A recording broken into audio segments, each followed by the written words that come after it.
So what is a cell? You've probably heard the word before.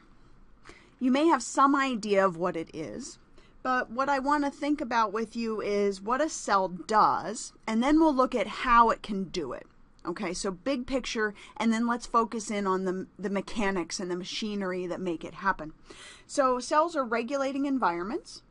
They're using energy. We talk about cells using energy in you, known as ATP. We'll look at this more. Every single cell in your body responds to the environment. Now, this does not necessarily mean the external environment, so the outside world. It may be responding to your internal environment, changes in temperature, pH, how much water you have, how much salt you have, all of these things it has to deal with. It's going to have to maintain very complex organization. So you'll see when we look inside cells, the complex machinery that is involved with these cells is astonishing. And it has to reproduce. So a cell is going to have to divide and make another cell just like itself. So we'll look at that and how that all comes together. So if you think back to our definitions of life, a cell is alive. Most certainly, every single cell inside of you, well, almost every single cell inside of you is alive. It's breathing. It is. It's exchanging carbon dioxide and oxygen. It's breathing. It's taking in energy. It's producing waste. It's doing everything you are doing, but on a microscopic scale. So we've got two different cell types that we look at. Prokaryotic cells, these are your bacteria. Okay. These are very simple cells. We think they were the earliest to evolve.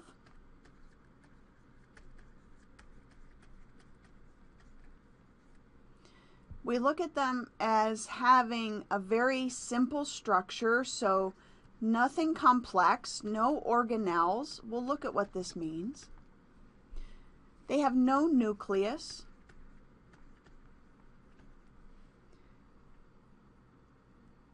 And typically we look at them as being fairly small, or at least smaller than a eukaryotic cell. A eukaryotic cell makes up plants, animals, and fungus. Things you're more familiar with, right? Okay. So they're larger, more complex, evolved later. They have organelles. So this is that internal machinery I was mentioning before, and we'll look at those. They have a nucleus. The nucleus in your cells contains the DNA or your chromosomes. Some of you have heard of that. Some of you may have heard of genes. Not the kind you wear, genes with a G in this case. So more complex, a lot more going on, but that does not mean that they're more important than a prokaryotic cell. When we look at bacteria, they have some of the most important roles on our planet because they actually help to produce all kinds of things that you have to have, and we look at them as being great decomposers. So without them, we'd be surrounded in waste. Gross. So if we look at the difference, this prokaryotic cell at the top, this little tiny guy, versus our eukaryotic cell here. So relative scale, when we look at these guys, many of our bacteria, just so you have some sense, can be on the order of roughly about 10 micrometers. So tiny by comparison. There are certainly some larger ones than that, but when we look by size here, just to give you a sense of what's going on. Not all bacteria are shaped like this. Not all of your cells are round. These are just general representations of what's going on. Here's that nucleus we were talking about and the organelles. And what we'll look at eventually is we've got to think about what these organelles are doing. We've got to think about what this DNA in the nucleus is doing. But we also have to think about something even more important potentially, and it's how do you separate this cell from its outside environment. So we'll spend a lot of time thinking about the membranes that surround cells.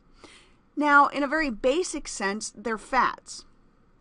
But in a more complex sense, they regulate absolutely everything that moves in and out of this cell. It protects the cell from the external environment. It allows the cell to communicate with other cells. There's a whole lot going on in this plasma membrane. So when we look at things in the environment, I mentioned before to you that biotic refers to the biology or the living components of an environment. So this would be your cells. If you want to think about large organisms.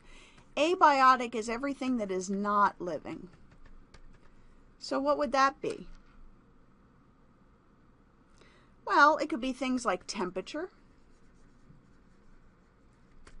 pH, salts. If you're talking about really ecosystem level, we can think about rainfall, right? All of these sorts of things come together. But when we look at most ecosystems, we tend to focus on the biotic parts of it. And we focus on these three things: producers, consumers, and decomposers. So producers are our plants. They're the ones that are going to use sunlight to actually produce food that then the consumers will eat. Consumers eat plants, and they potentially eat other consumers. And then some will argue the most important part of any ecosystem is actually the decomposers. These are going to be your recyclers and your waste management team, basically. So it's going to help break down all the waste in the environment and actually recycle it back into something that is useful for the living components in the environment. So we've got a lot going on.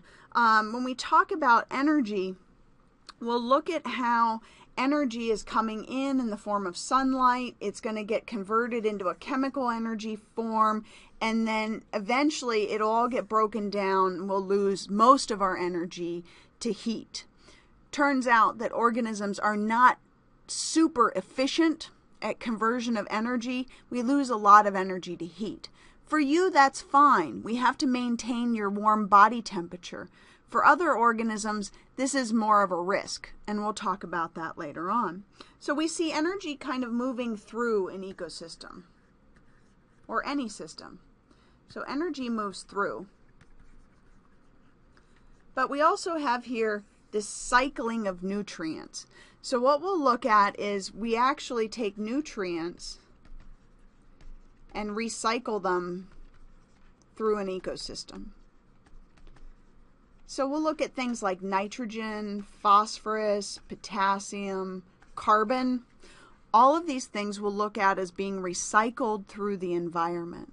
And what that means for you as far as availability of those nutrients, because you have to have them to survive. So we'll look at how you can get them from your environment, and how what you use and produce as waste gets recycled back to the environment.